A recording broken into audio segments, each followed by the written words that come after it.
We are Steve and Jill. Together, we've been buying and reselling land since the 90s. Our data-centric approach leaves our buyers asking, how can you sell it so cheap? Here on the Land Academy Show, We answer that and more. Steve and Jill here. Hello. Welcome to the Land Academy Show, entertaining land investment talk. I'm Stephen Jack Butella. And I'm Jill DeWitt, broadcasting from sunny Southern California. Today's Jack Thursday, and I'm going to talk about how there's always a solution. Is there? Always. A huge... I know. A huge... Does it mean I'm going to proponent of like this. the solution? Nope. Got it. Could be incredibly painful. Got it. Think I heard you that, might yes? have to check your... Uh-oh. check your pride at the door and all kinds of other stuff at the door. You might be defeated. You might have to turn your entire life around, but there's always a solution. Thanks. Before we get into it, let's take a question posted by one of our members on the landinvestors.com online community. It's free, and please don't forget to subscribe on the Land Academy YouTube channel. Comment on the shows you like.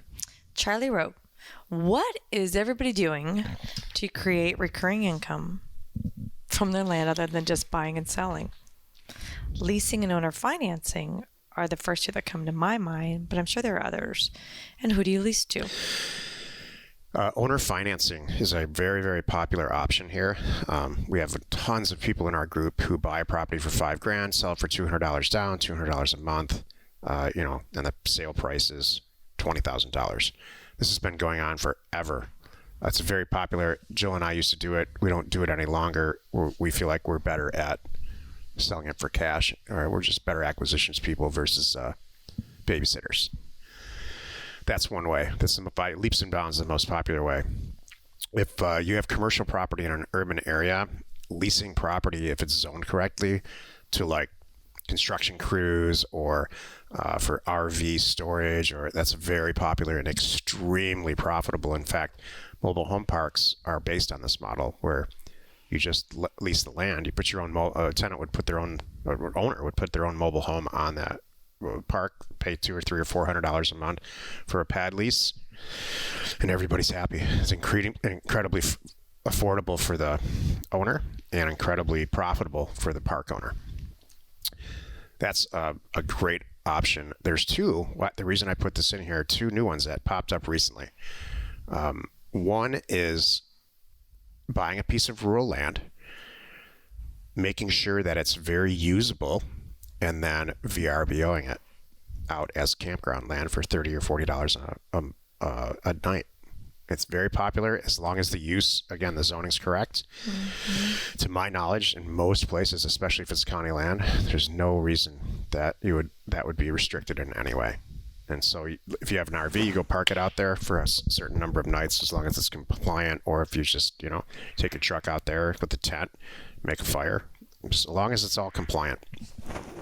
That's very, very, very profitable. You can buy in certain places, even in Los Angeles County, you can buy property for $4,000 or $5,000 and start renting it out for $30 or $40 a night. What's the second one? And the second one is, why am I going too slow? No, just curious. I was impatient. The second one is putting up some type of structure like a yurt, and there's this all over Discord right now, where you take that VRBO land rental model and make it just a little bit more attractive. It used to be, a couple years ago, it was Airstreams. Make a little Airstream community again, as long as it's compliant, and then rent those out. Cool. Today's Jack Thursday. There's always a solution. This is why you're listening. I was watching a reality show that many of you maybe have seen or not seen. I find this fascinating, especially when Jill's not around. Now I know where this called Big Timber, and it's about these two married people that in Canada that they go get timber claims,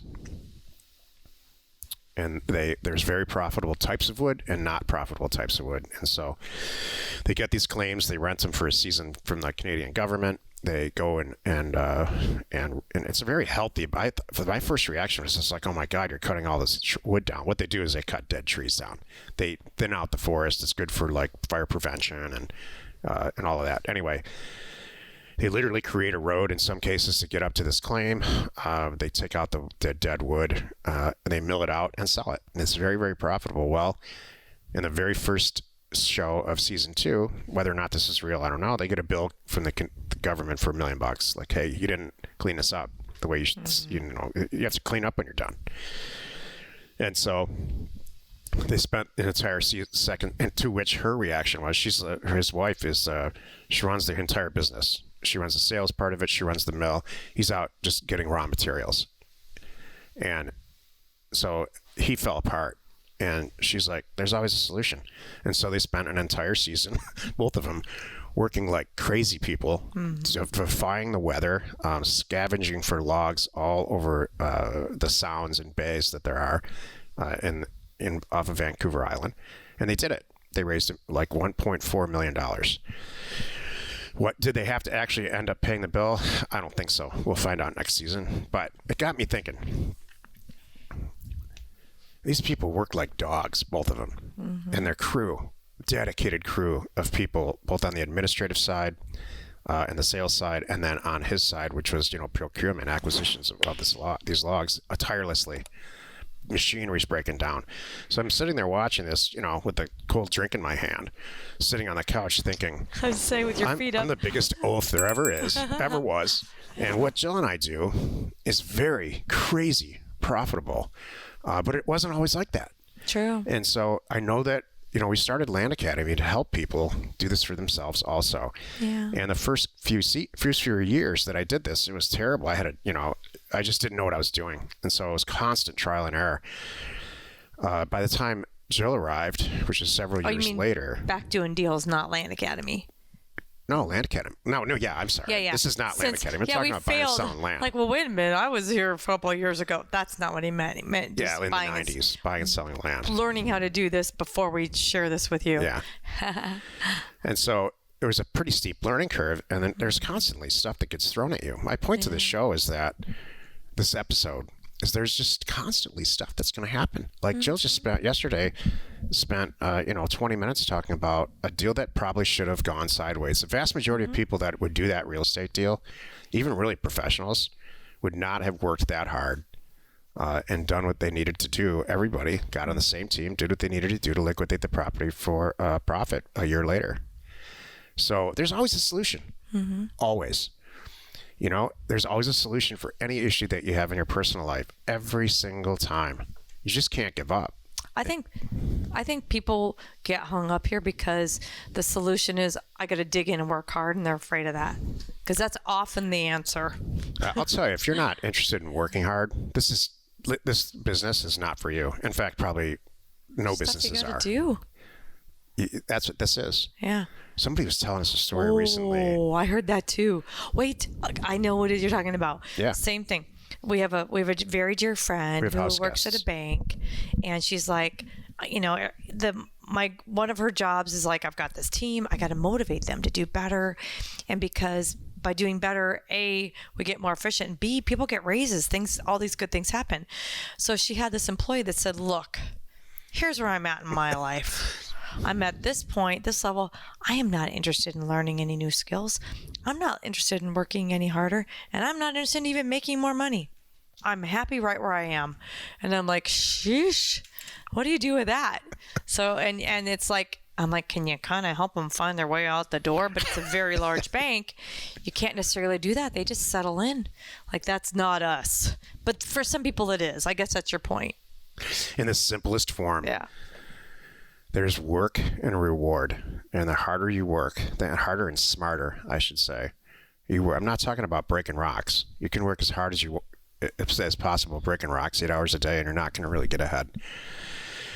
I'm talking about working really smart as an entrepreneur. This will absolutely pay out. I have example after example. Jill and our career path is packed full of people who make between $2 and $8 million a year doing this. And they join Career Path to maybe pick up some pointers. Largely, a lot of them join because they want to share their story with young people who are newer and let them know that it's possible in a really helpful, fantastic way, in my opinion. That's what Joe and I are sitting here doing right now. So there's just a solution. There's always a solution. And I didn't know this about Joe when I met her, but it turned out that she and I were really, really similar about this. Like, neither one of us will stop. No. And I don't want you to stop. Well, I don't want you to get sidetracked because I don't care what it is. You fill in the blank. Well, but I don't like data. Then find somebody who does. Yeah, figure it out. I don't like sales. Find a Jill. Yeah. You know, I don't have any money. Well, then to. use deal funding. I mean, we have an answer for all of this. That's what Land Academy, step by step, product by product, has addressed all these concerns that people have. And we're here to try to make it a lot easier. But that doesn't mean there's an easy button. There is no easy button to this, and there never will be. If there was there are many people who join this group because they innately want to make it all automated. And they're usually software engineers. And I understand that. You know, I want to make things more efficient also. But that's just not going to happen. It's not the stock market. Well, there's things that you can. We do that, but you can't totally walk away. The variance in market, there's a variance in this market, a pretty substantial variance in any market where you can buy a piece of real estate that's worth $100,000 for $25,000 just because that person wants to sell it that day. Right. That's amazing to me. I'll never, ever get over that. You can't, I've said this a few times before. If you could buy a share of stock that's worth $100 today for $25, you can't. You just don't. It's such an efficient market that it commands what it's worth. And so real estate's not like that. And that, to me, is a massive amount of opportunity. Exactly. Happy you could join us today. 5 days a week. You can find us here on the Land Academy Show. Tomorrow's Jill Friday, and she's going to talk about the concept of mailer excitement. You are not alone in your real estate ambition. Yep. We had a mailer, just a large one that I talked about earlier this week, and we got notice from offers to owners that it was in the mail. Right. They notify you as they're working on it. And Jill got all giddy. I don't know. Like, yay! She's like, I love it. She loves when the mail hits. Yay! We'll talk about that tomorrow. Hey, thanks for tuning in. We hope you find our content valuable, and we really do appreciate your support. If you haven't already, please zip on over to our YouTube channel and hit the subscribe button. We are Jack and Jill. Information and inspiration to buy undervalued property. We hope you found our content valuable, and we appreciate your support. If you have not already, please check out our channel and hit the subscribe button. And your comments and suggestions help us to create the content you're here for. Hitting the like button helps to support our channel's algorithm and gauge your interest for future shows.